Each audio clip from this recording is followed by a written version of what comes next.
Hi everyone and welcome back to my channel. My name is India and today we are going to be doing the Back from Booknet Fest tag. I'm really sad to be doing it because that means Booknet Fest is over for 2019. But y'all, I'm old.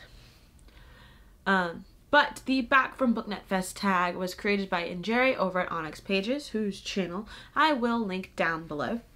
And of course it was inspired by Kathy's Booknet Fest tag, which I've done, which I will link up here, and I will link the original down below as well.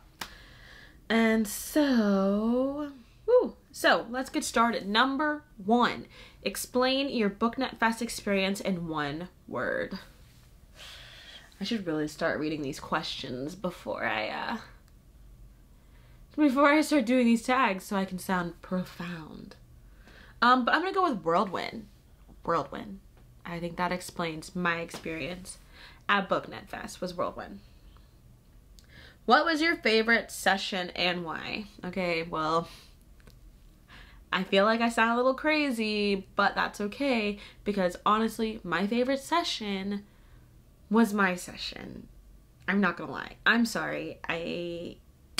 It's how I feel, okay?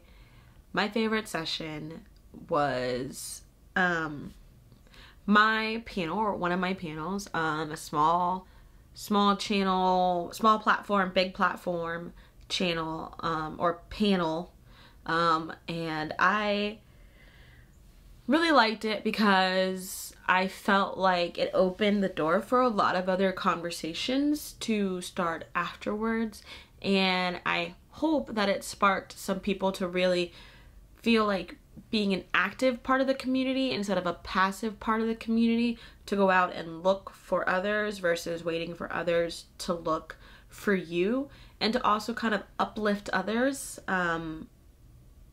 to help people grow instead of being selfish. I mean, there are a lot of other things that I know I definitely said during this panel and that were said during this panel, but that was like one of my most biggest takeaways of what I wanted to say during this panel is we have to stop being selfish as a community.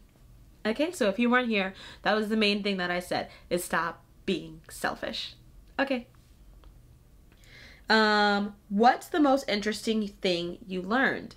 Y'all, I learned so many things, but I learned that book nerds will always talk about books no matter what time of the day it is. Like, it can be 2 o'clock in the morning, 1 o'clock in the morning, and you're still talking about books, which is fantastic. I love it. I absolutely love it. I also learned a lot about other marginalized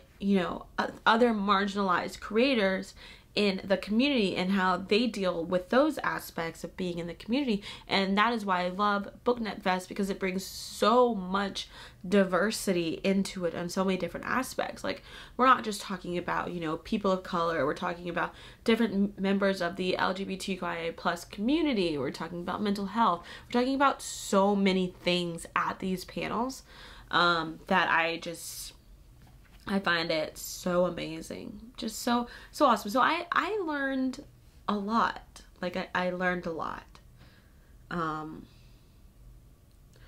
4, were there any conversations that you had at Booknet Fest that you think we should keep talking about as a community for the rest of the year?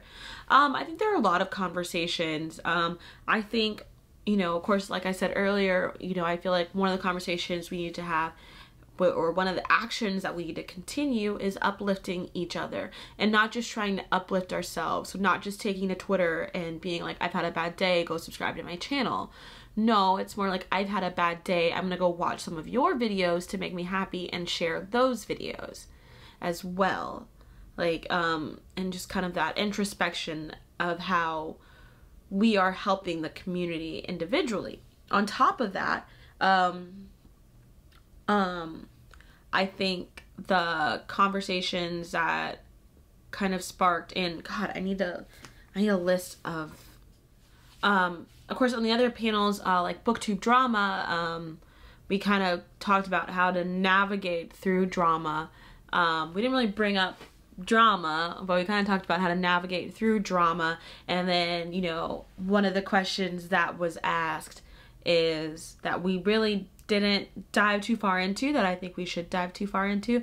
It was why is it a conversation when we're talking about the LGBTQIA plus community and their anger and outrage about things, but it's drama when people of color are talking about race and their outrage and things like that.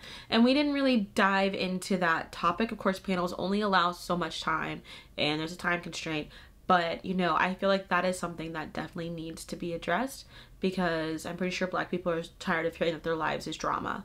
So number 5, what was your most memorable moment? Doesn't need to be just one. Ooh, I've got so many memorable moments, guys. Of course, the biggest one is going to be prom. Prom was so much fun. I got to dance all night. I got to feel like I was gonna die from being winded because I'm out of shape. But I got to dance all night with friends. And then speaking of friends, like, I feel like I gained so many friends, so many people who I've watched in the community over the past couple of years and whom I have just gained, I feel like, as actual personal connections to each other, which was so much fun. And on top of that, I got to meet so many creators from all over the place, and that makes me so happy, like undeniably happy, and I hope it makes other people happy too. But honestly, just seeing people face to face, and then, you know, on a side note, you know, talking about my panel again, y'all, I don't think you guys know how happy it made me when you guys came up to me after my panels and told me that I did a good job. I was nervous about my panel because I knew I needed to and I wanted to speak up. I'm getting a little teary-eyed. I knew that I needed to and I wanted to speak up for marginalized creators and people of color, but I don't think you guys understand how happy it made me for you all to come up and tell me I did a good job after my panel. And so, thank you. Show us your swag, book swap treasure, or something great you got from a vendor.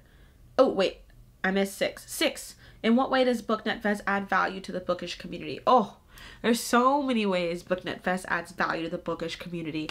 I mean, honestly, like I said, just the diversity they put on panels. Like, on no panels would you see an all-white panel, which is amazing. Like BookCon and BEA, you see the same booktubers every year just because of the numbers and not because they have anything new of value to add to the community.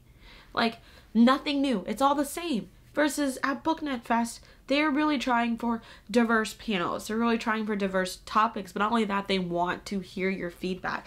Madi and Sam, they really want to hear your feedback and what panels you want to listen to, what people you want to hear speak, and things like that. And that is so amazing, and that adds so much value because it creates conversations. And not only does it create conversations, it allows those pockets of booktube to be felt and to be heard on the larger scale of things. And so it is just,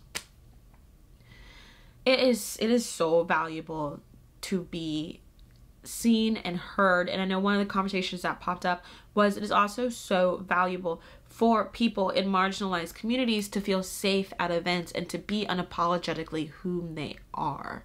And Booknet Fest allows that. And it's great. Show us your swag. Number 7. Show us your swag. Book swap treasure or something great you got from a vendor. I don't have my pins on me, but I got 2 pins. I'll put them on Instagram. I got 2 pins from Dustin Pages. I got 2 pins from Dustin Pages. Maybe I got 3. I got 3 pins from Dustin Pages. And one of them is like a spinny wheel, like to help choose your TBR. And then 2 of them were Sarah J. Maas inspired pins, because, you know, whatever. And I've already filmed my book haul from my book swaps at Booknet Fest. I don't know if it's up yet or not, depends, but when it's up, I'll tag it here, I'll tag it below. All of it will be inter-tagged everywhere, but I got 6 awesome books. 2 of them I almost fought for. Almost. It's fine. 8, shout out a few content creators who inspired you at Booknet Fest. Ooh, y'all. Ooh. Ow, I got a headache. If I were to sit here and shout out the content creators who inspired me during Booknet Fest, this would be like an 1.5 to 2 hour long video, because you're all inspiring. You all create such great bookish content in your own way, in your own brand and things like that, to the point where there are so many of you. I know I will have my vlog up and I will be linking everybody who's in there, their channel or their website or their content or whatever. And I will also link a couple of people whom I mentioned during my panels who could not make it or couldn't be there, who are also such fabulous content creators. So I will be linking all of that in that video, which when it's done, I'll link that here. So make sure to go check it out. Because also, guys, I don't know if you follow me on social media, which you should follow me on Instagram and or Twitter, because the Black people at this event are coming out in full force, and I love every minute of it. Like, there were at least 20 to 30 of us, which, I mean, it sounds like a small number, but like in an event that isn't in the thousands yet, 20 to 30 is a lot of people, especially a lot of Black people to come out. And I have been tagging those creators in those images and stuff, so make sure to go look for them, look for their channels. But like I said, I will tag as many as I can in the vlog and down below. But ooh, that's you guys are amazing, like truly amazing. 9, if you plan to come back next year, is there anything you'd want to change? I do plan on coming back next year. I think I mentioned this in the Booknet Fest tag. If it's around the same time, it'll be about a month out from my wedding, and so I want to do a booklerette party, y'all, so get ready to turn up. But I want to do that.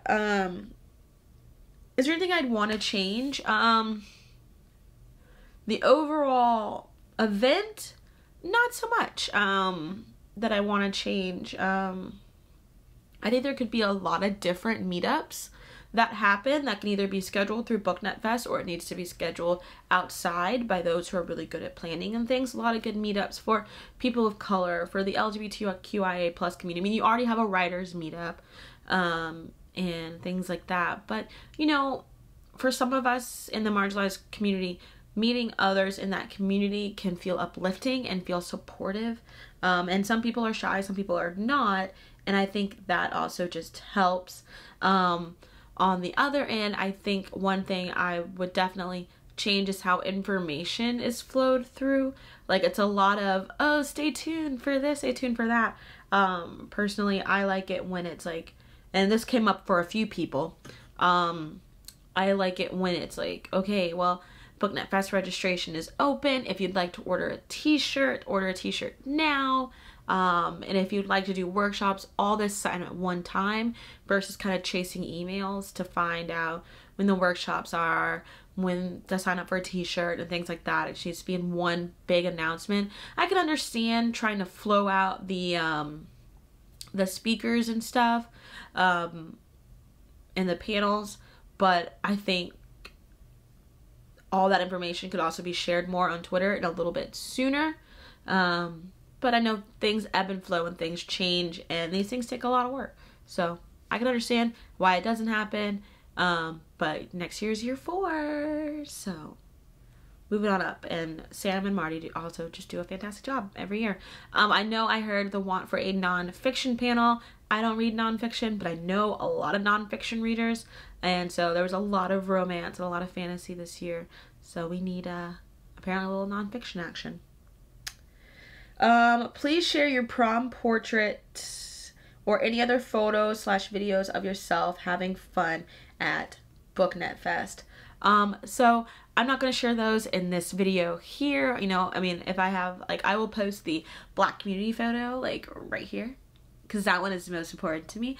But all the rest I am sharing on Instagram and on Twitter, and I will also have a whole entire vlog for Booknet Fest. So make sure to go check that out as well, so you can really see what it was like and how much fun we had.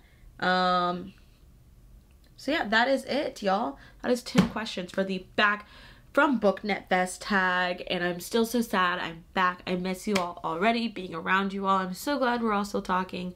and I've got lots and lots and lots of, I wish I had brought in my like stack of people's business cards and bookmarks, but they're in my backpack, of this big of people's info and channels and stuff like that I need to go find and search for. I love the business card / bookmark table, because I'm just like boom, boom, boom, pick up, pick up, pick up, pick up, pick up, pick up. So I can go find you all, because I'm not selective with my subscribers, because, or with my subscriptions, because that's kind of petty, and you don't have to watch every video that pops up on your subscription feed. Like, you don't have to.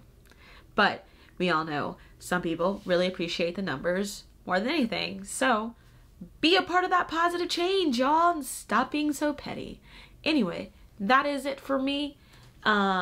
Like I said 1,001 times here, follow me on all the social media, because that's where you also get to really see a lot of my content a lot of the things I've taken at Booknet Fest. Don't forget to subscribe to my channel. Sorry they invite me back, y'all. Subscribe to my channel. Hit that like button if you like that video. And until next time, keep turning the pages.